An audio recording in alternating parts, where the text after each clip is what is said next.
Welcome to Bridging Success, the podcast where top B2B CEOs and executives share their insights, challenges, and game-changing strategies that drive innovation and business growth.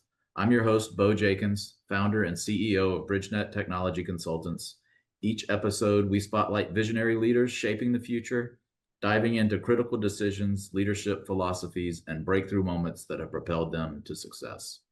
On this episode, I'm joined by Pavel Shynkarenko, an experienced leader with over 20 years of experience in financial and legal technologies, business development, and client contractor relationship automation.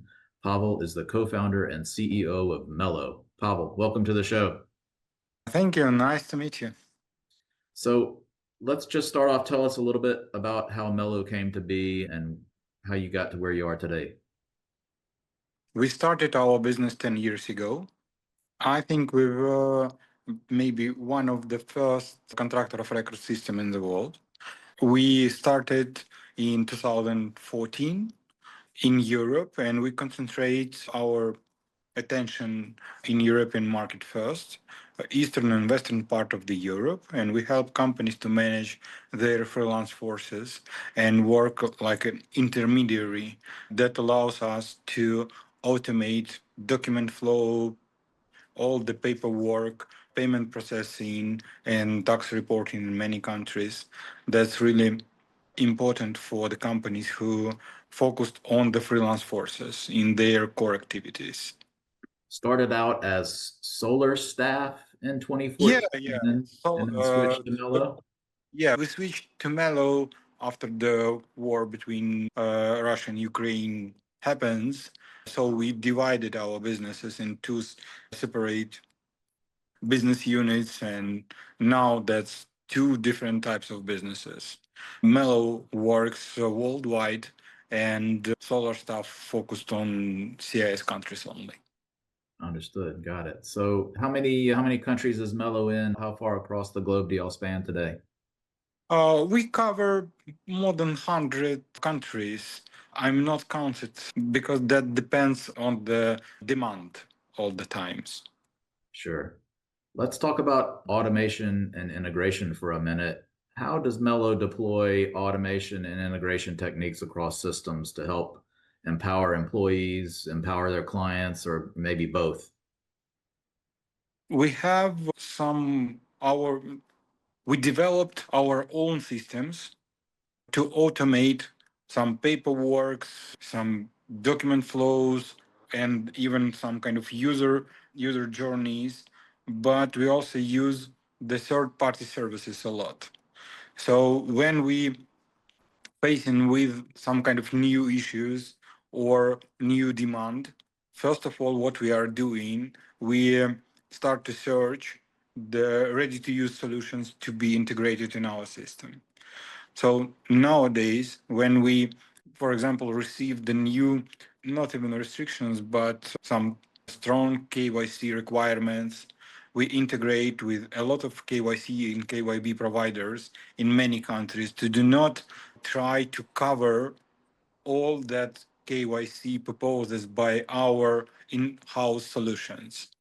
So we aggregate some kind of local KYC and KYB providers in many countries, and that works pretty good and allows us to stay global without a lot of investments in our in-house software solutions. And the same we did with financial institutions. We aggregate more than 80 different payment service providers across the globe to cover all the territories with the local payment service providers and to do not do any transactions by ourselves alone. We just use our licensed partners in many countries. And that allows us to be cost effective, first of all. So we all the time compare the rates and prices and speed of the transactions, and we could choose those kind of providers that gives us the best rate on this territory, the separate one. So I think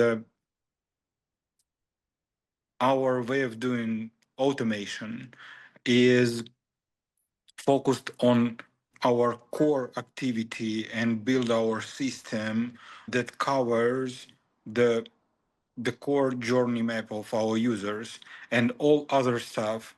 We try to integrate third-party services and integrate more than one all the times to make the competition between them inside our system to stay cost effective all the times.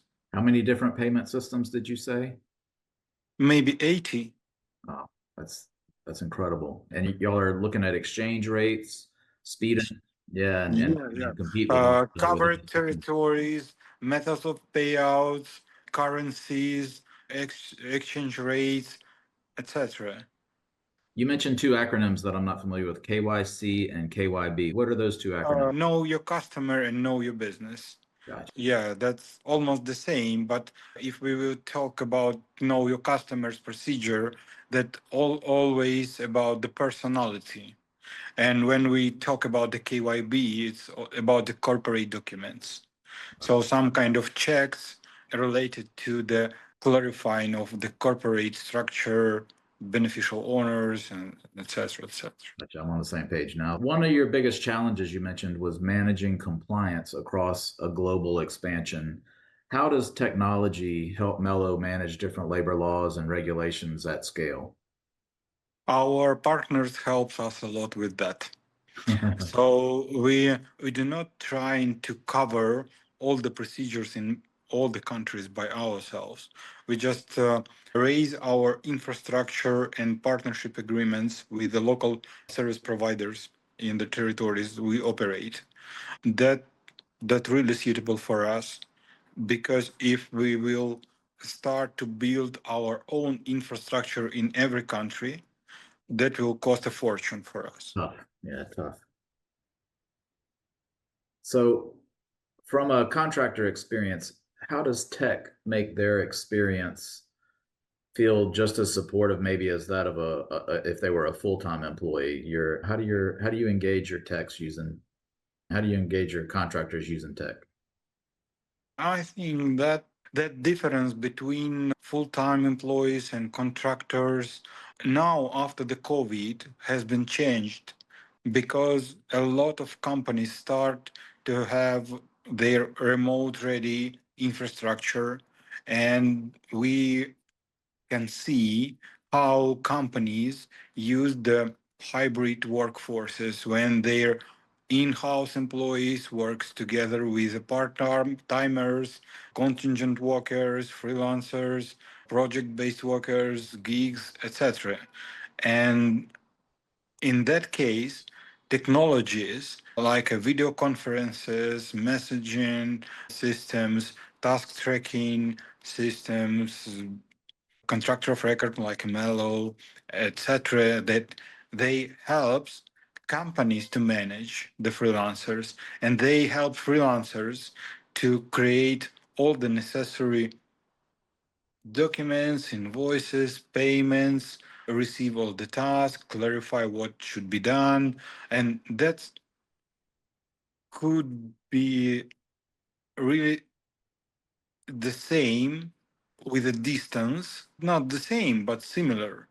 For example, if any kind of company have one office in one city and they sit together, now sometimes they use, for example, Zoom for the meetings, but they are using the standing nearby rooms, but they do not meet in person. They meet inside the Zoom Even though because they're in the they same have building. that they have so systems of scheduling the calls that's organized in make everything placing in order, and that's really helpful for the managers and for the contractors on one hand. On other hand, we digitalize almost everything around us and that also have the impact on the remote work and the project-based work. And also the important thing is the social behavior of the current population of the human being, especially in well-developed countries. We start to expand the time during the lifetime period when we do not have a lot of responsibilities for the third parties and third persons. So later marriages, later having children, it means single households are not the most popular thing, but it is popular. And starting from the 18 until the 35, the men and women, they could be alone. It means no any kind of obligations and no restrictions and no responsibilities, and that helps them to receive more freedom, to change their way of living and the places and the projects and professions in. And nowadays we have the speeding up, the speed of changes is growing rapidly, and new professions and occupations appears in 1 year, in 2 years, and since that years we receive millions of people involved in that kind of processes. You can just imagine 3 years ago there are no any kind of prompt engineers, or not even, nobody can recognize what is that, what does it mean. Right. In 3 years we have millions of people, they recognize they self as a I'm a project based prompt engineer. Yeah, millions of people in 3 years. Yeah. No universities, no some kind of courses. That means some kind of lifetime learning for everybody. And that also actually impact on the project-based workers. You mentioned how y'all bridge the gap between full-time and project-based work, especially as Gen Z workers start to actively enter the workforce. You talked about some of that, the later marriages, the later childbearing ages. How do you keep your team connected and aligned, dealing with those changes and bringing those people into the fold? Does tech play a role in that? How do y'all come together as a team at Mellow? That's first of all, I have to tell you, not everybody able to work in that conditions like an independent contractor, because that's all about ability to be self-organized. And sometimes it doesn't work, and it depends and rely on the managers. Now we have the different approach for the project management. We have remote communications first. That means when you start your business, you start to build all the infrastructure for the remote management. And that is the standard for the corporations, not only in US, in Europe, and in emerging market also. When you establish the company and hire just couple of workers, you have the Jira or some kind of task tracking system, and that remote first infrastructure. You start to use Google Meet or some kind of Google Docs or Zoom, as I mentioned before, for video conferences. That we have a lot of online sources for the project management and coordination and collaboration tool for the team management based on the remote relationships first. That makes sense. That makes sense. So you touched on prompt engineering and how in the last 3 years that's suddenly become a thing with AI driving that. How is Mellow using AI as a competitive advantage? Where do you see AI advancements moving the needle for Mellow in the coming years? We start to use AI 3 years ago. First of all, to simplify the document flow and paper forms and online forms. We recognize the experience and the previous experience of our users and just pre-fill all the forms and fields that we could with that AI system. But after we start to use AI with our new products, for example, now we have AI-based talent acquisition tool that helps managers, the hiring managers, to find the right talent for their task. That works like a booster for the networks of the managers. We used AI to create the job description or service request. You need just one sentence, what should be done, and we convert that into the full description of that what should be done. And after then, we use AI to match the skills and the levels of the freelancers with that service request to give you the best match possible. And where do you see it moving the needle for y'all in the coming years? What do you got your ear to the track with AI? What do you see changing? If you remember 10 maybe more years ago, in a lot of resume, you could see I'm a MS Office user or Word, something like that. Excel. I know Yeah, Word, yeah, Excel, and Outlook, right? yeah. I think now we have almost the same. It's about the productivity.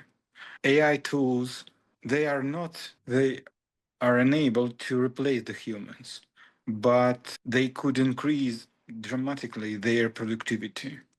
And the team with AI will be more and more productive.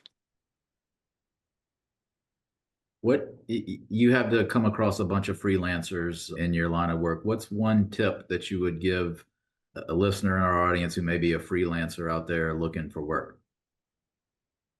Build your own network. Network is the key. Network's the key. I like that.